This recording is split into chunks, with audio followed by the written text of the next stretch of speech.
দেশীয় ৫০০ প্রকৌশলী ও পরামর্শকের জন্য করোনার ভ্যাকসিন চায় পদ্মা সেতু কর্তৃপক্ষ। কাজে গতি আসার প্রত্যাশা, সিদ্ধান্ত হয়নি চীনা প্রকৌশলীদের বিষয়ে। গ্রামীণফোন ও রবির কাছে পাওনা টাকা আদায়ে সমঝোতার পথে হাঁটছে বিটিআরসি। আলোচনায় বসতে চিঠি, প্রক্রিয়া জানতে পাল্টা চিঠি রবির। শুল্ক কমালেও চাল আনছেন না আমদানিকারকরা, সৃষ্টি করছেন কৃত্রিম সংকট। অসাধু ব্যবসায়ীদের কারসাজিতে খুচরা বাজারে কমেনি দাম। এবং সাতক্ষীরায় সরিষা চাষের সঙ্গে বেড়েছে মধু আহরণ। রফতানিতে সরকারি উদ্যোগ ও স্বল্প সুদের ঋণের দাবি উৎপাদনকারীদের।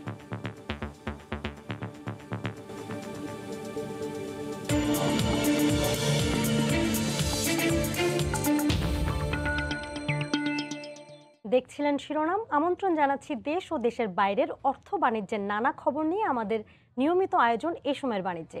আপনাদের সঙ্গে আছি আমি জেনিফার কামাল। দেশীয় ৫০০ প্রকৌশলী ও পরামর্শকের জন্য ভ্যাকসিন চেয়েছে পদ্মা সেতু কর্তৃপক্ষ। এর ফলে কাজে গতি আসবে বলে আশাবাদী প্রকল্প পরিচালক। তবে সেতুর কাজে নিয়োজিত চীনের প্রকৌশলীরা এই টিকা নেবেন কিনা সে বিষয়ে এখনো সিদ্ধান্ত জানায়নি। এহসান জুয়েলের রিপোর্ট, ছবি তুলেছেন সাইফুল ইসলাম। করোনার প্রাদুর্ভাব শুরুর পর থেকে ধীর হয়ে আসে দেশের মেগা প্রকল্প পদ্মা সেতুর কাজ।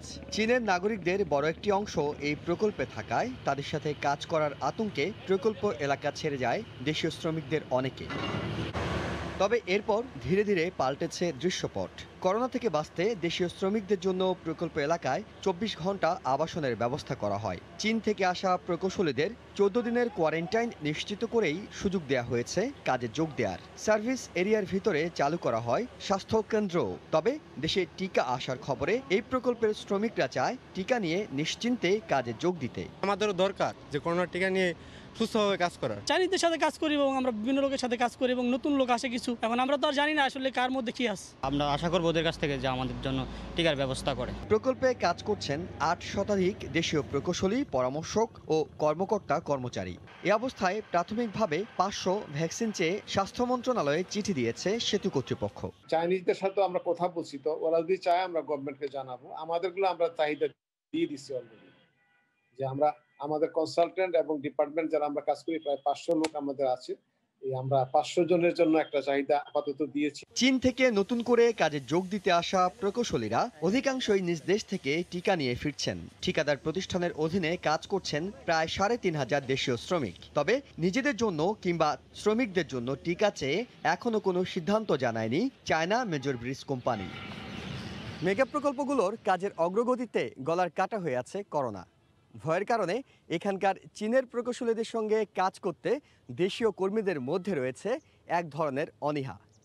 এ অবস্থায় কর্মীদের জন্য ভ্যাকসিন নিশ্চিত করা গেলে কাজে আবারও স্বাভাবিক গতি ফিরবে।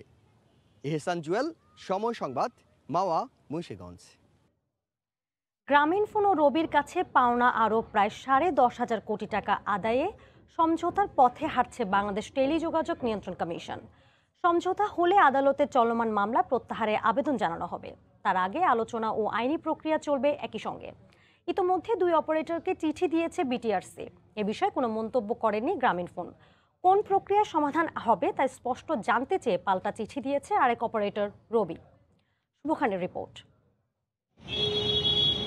নিরীক্ষা অনুযায়ী গ্রামীণফোন ও রবির কাছে ১৩,৪৪৭ কোটি টাকা দাবি করে আসছে বিটিআরসি। তবে এই নিরীক্ষা নিয়ে বরাবরই প্রশ্ন তুলে আসছে দুই অপারেটর। আপত্তি থাকলেও এরই মধ্যে উচ্চ আদালতের নির্দেশে ২ কিস্তিতে ২,০০০ কোটি টাকা পরিশোধ করেছে গ্রামীণফোন। ৫ কিস্তিতে ১৩৮ কোটি টাকা দিয়েছে রবি। যদিও নিরীক্ষা বিরোধ নিষ্পত্তিতে চলছে আইনি প্রক্রিয়া। আইনি প্রক্রিয়ায় বিপুল এই অর্থ আদায় জটিল ও সময় সাপেক্ষ। তাই আলোচনায় বসে সমাধান খুঁজতে প্রতিনিধি চেয়ে সম্প্রতি গ্রামীণফোন ও রবিকে আনুষ্ঠানিক চিঠি দিয়েছে নিয়ন্ত্রক সংস্থা। সমঝোতা প্রক্রিয়ায় যুক্ত করা হচ্ছে এনবিআরকেও। এ বিষয়ে যোগাযোগ করা হলে কোনো মন্তব্য করতে রাজি হয়নি গ্রামীণফোন। তবে রবি বলছে তাদের ৮৬৭ কোটি টাকার মধ্যে ভ্যাট বাবদ এনবিআর এর পাওনা প্রায় ৩৫০ কোটি টাকা। এই অর্থ পরিশোধ করতে চায় তারা, তবে দিতে হবে ভ্যাট চালান। এই প্রস্তাবে এনবিআর রাজি নয় বলে দাবি দাবি করেছে রবি। চিঠিটা পেয়েছি, সেখানে শুধুমাত্র আমাদেরকে কমিটির একজন মেম্বার দেওয়ার কথা বলা হয়েছে। আদালতের প্রক্রিয়ার বাইরে এসে যদি এটা নেগোসিয়েশন করি বা আমরা ডিসকাশন করি, কিন্তু সেটা কিভাবে ক্লোজ হবে সেই প্রক্রিয়াটা জানতে চেয়ে আমরা চিঠিটা দিয়েছি।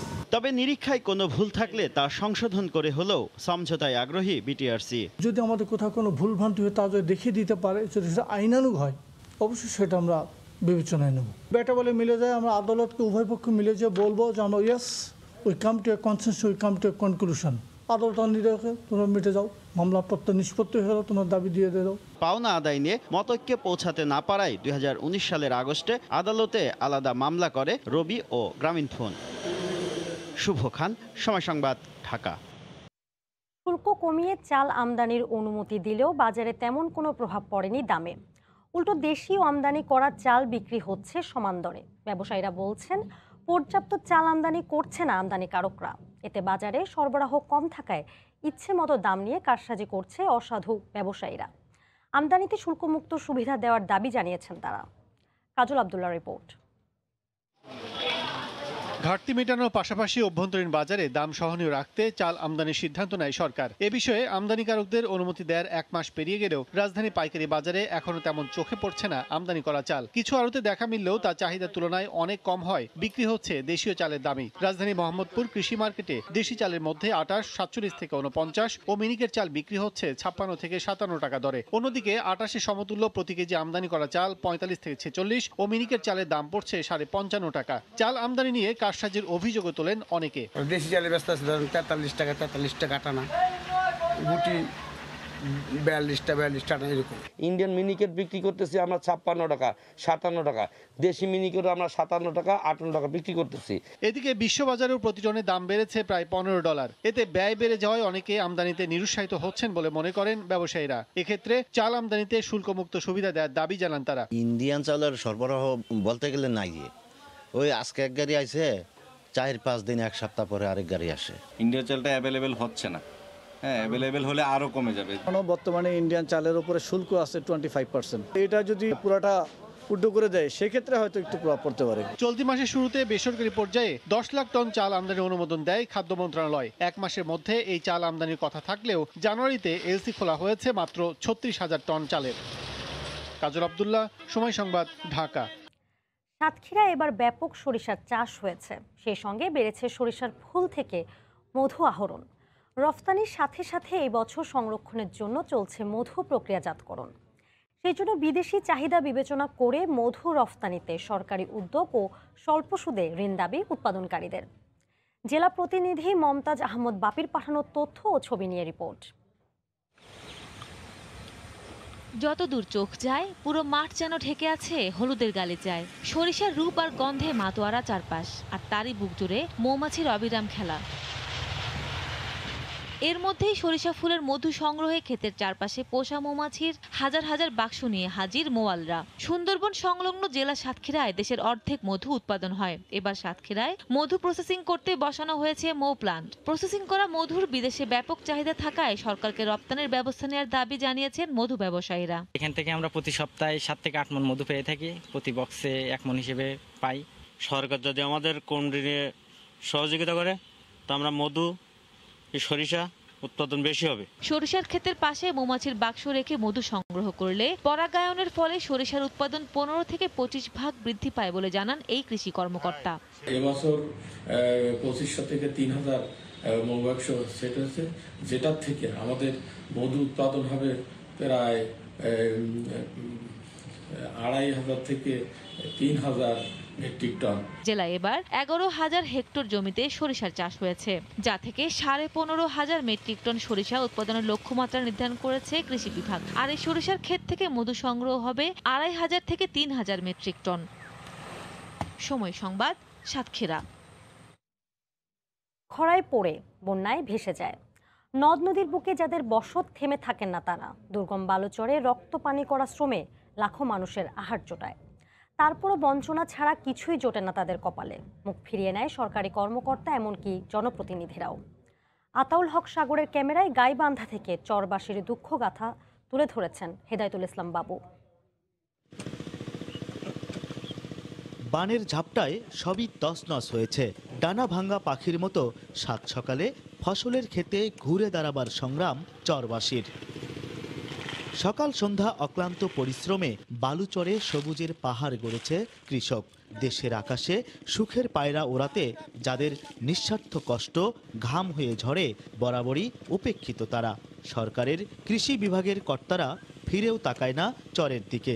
গতরখাটা মানুষগুলোর স্বাস্থ্যসেবাও যেন দুরাশা। বিশেষজ্ঞ চিকিৎসকের মুখ দেখার আগে আজরাইলের মুখ দেখতে হয় অনেক সময়। 70-80 বিঘা জমি আবাদ করি নিজের, কিন্তু বীজ পাইনি আমরা। কৃষকের অফিসার আসে না কারণে আমাদের বুদ্ধি ইয়াতে মনে করেন আমাদের ফসল নষ্ট হয়ে গেছে। আর কি করবো, আমাদের করাই লাগবে, আমাদের পেটের দায়ে করি। যোগাযোগ ব্যবস্থা পরিবর্তনে সরকারি বরাদ্দ হয়, নির্মাণ হয় ব্রিজ কালভার্টও, কিন্তু তার সুফল জোটে না কপালপোড়া চরবাসীর ভাগ্যে। বিপদে আপদে স্থানীয় জনপ্রতিনিধি তো দূরের কথা, চৌকিদারকেও কাছে পায় না তারা। কথা রাখে না মেম্বার চেয়ারম্যানরাও। ইউনিয়ন পরিষদে তালা ঝুলিয়ে সবাই থাকে ব্রহ্মপুত্র নদের ওপারে। তালাটা দেখলেই হয়, বোধহয় 6 মাসেও একদিন হয় না খোলা। বছরে বা মাসে একদিন মিটিং করে, ওই দিন হয়তো আসে তারপরে চলে যায়। জানে যে ঘোড়া বালে কুত্তা বালে এই পরিষদে বালে। ব্রহ্মপুত্র বেষ্টিত জনপদ ফুলছড়ি উপজেলার শীর্ষ এই কর্তা বললেন, প্রান্তিক মানুষের সেবা নিশ্চিতে ব্যবস্থা নেওয়া হবে। বিষয়টা আমলে নেব এবং আমরা এই কৃষি অফিসারের সঙ্গে কথা বলে আমরা যাতে তাদের দায়িত্বটুকু যথাযথভাবে পালন করে সে ব্যবস্থা নেওয়ার চেষ্টা করবো অবশ্যই। গাইবান্ধা সদর, সাঘাটা, ফুলছড়ি ও সুন্দরগঞ্জ উপজেলায় 165টিরও বেশি চর দ্বীপচর আছে। কম বেশি সবগুলোরই একই অবস্থা। বন্যা ভাঙনের মতো প্রাকৃতিক দুর্যোগের সাথে যুদ্ধ করে বেঁচে থাকা তিস্তা ব্রহ্মপুত্র পাড়ের এই মানুষগুলোর জীবনে একটু সুখের ছন্দ ফিরিয়ে আনতে স্থানীয় জনপ্রতিনিধি আর সরকারি দপ্তরগুলোকে আরও বেশি তৎপর হওয়া প্রয়োজন বলছেন সংশ্লিষ্টরা। হেদায়েতুল ইসলাম বাবু, সময় সংবাদ, গাইবান্ধা। করোনাকালে যারা নতুন করে দরিদ্র হয়েছেন তাদের সামাজিক সুরক্ষার আওতায় আনা হবে বলে জানিয়েছেন পরিকল্পনা মন্ত্রী এম এ মান্নান। একই সঙ্গে মাসিক অর্থ সহায়তার পরিমাণ বাড়ানো গেলে দারিদ্র্যের হার দ্রুত কমে আসবে বলেও মনে করেন তিনি। শনিবার কোভিড-19 সামাজিক নিরাপত্তা কর্মসূচি ও স্বাস্থ্য অধিকার বিষয়ক এক অনলাইন সেমিনারে এসব বলেন মন্ত্রী। Development Journalist Forum of Bangladesh, DJFB ও এসএসডির যৌথ উদ্যোগে আয়োজিত সেমিনারে প্রবন্ধ উপস্থাপন করে বিআইডিএস এর রিসার্চ ফেলো বলেন ডক্টর নাজিন আহমেদ, চলমান দুর্যোগে উৎপাদন, রপ্তানি ও কর্মসংস্থান কমে যাওয়ায় সরকারের জন্য দারিদ্র্য নতুন করে চ্যালেঞ্জ হিসেবে দেখা দিয়েছে। এছাড়া কোভিডের মধ্যে বিধবা হয়ে যাওয়াদের অর্থ ও খাদ্য সহায়তা দিয়ে অভাব মেটানো সম্ভব হবে না। পরিকল্পনা মন্ত্রণালয়ের বরাদ্দ আছে সরকারের বিভিন্ন কোভিড-19 কে ঘিরে কিন্তু বেশ কিছু ইমার্জেন্সি হয়েছে, যেমন এই যে নতুন যারা বিধবা হয়েছেন, বিশেষ করে ভালনারেবল পরিবারে, মানে যেখানে তারা ক্রাইসিসে পড়েছেন, তারা হঠাৎ করে দারিদ্র সীমার নিচে চলে গেছেন, তাদের জন্য যে সরকারের প্রোগ্রামগুলো, এর মধ্যে ক্যাশ সহায়তা কিংবা খাদ্য সহায়তা, এই দুটো দিয়ে আসলে অবস্থার পরিবর্তন খুব একটা করা যাবে না। স্বাস্থ্যের অধিকার নিশ্চিত করতে বলছি, সুশাসনের অভাবটা আমাদের ভীষণ চোখে পড়েছে। কোভিড জনিত কারণে যারা নতুন নিষ্ঠুর কাজের জন্য, নিষ্ঠুর মানে দারিদ্র, যারা কোয়ালিফাই করবেন ইন এ সেন্স, তাদের জন্য বাড়তি দেওয়ার জন্য বোধহয় এবার নির্দেশনা এসছে। টাকা বাড়ালে কাজের প্রতি অনীহার মনোভাব সৃষ্টি হতে পারে, আই এগ্রি, সম্ভাবনা আছে। তবুও 700 টাকা 500 টাকা একদম কমেরও কম, এটা যদি হাজারখানেকের মধ্যে তোলা যেত তাহলে বোধহয় আর একটু সামান্য বেটার হতো। ব্লকচেন ও রোবোটিক্স সহ অন্যান্য প্রযুক্তি খাতে দক্ষ জনবল তৈরি করতে পদ্মা সেতুর পাশে Sheikh Hasina institute of frontier technology and high tech park নামে একটি ইনস্টিটিউট গড়ে তোলা হচ্ছে বলে জানিয়েছেন তথ্য ও যোগাযোগ প্রযুক্তি প্রতিমন্ত্রী জুনায়েদ আহমেদ পলক। শুক্রবার বাংলাদেশ হাইটেক পার্ক কর্তৃপক্ষ ও আইইবির উদ্যোগে আয়োজিত এক অনুষ্ঠানে একথা বলেন তিনি। প্রতিমন্ত্রী বলেন, পদ্মা সেতুর এক্সপ্রেস হাইওয়ের পাশে মাদারীপুরের শিবচরে 70 একর জায়গায় এই ইনস্টিটিউট গড়ে তোলা হচ্ছে। এর পাশাপাশি আরও দক্ষ জনশক্তি তৈরিতে 64টি জেলায় স্থাপন করা হচ্ছে Sheikh Kamal IT training incubation centre, যার মধ্যে 8টির কাজ শেষ হবে চলতি বছরেই। এ সময় প্রতিমন্ত্রী বলেন, মহামারীতে ঘরে বসেই অনলাইন প্ল্যাটফর্মে অস্ট্রেলিয়া ও চীনের পণ্য ইউরোপ, আমেরিকায় বিক্রি করে বৈদেশিক মুদ্রা আয় করছেন বাংলাদেশি তরুণরা।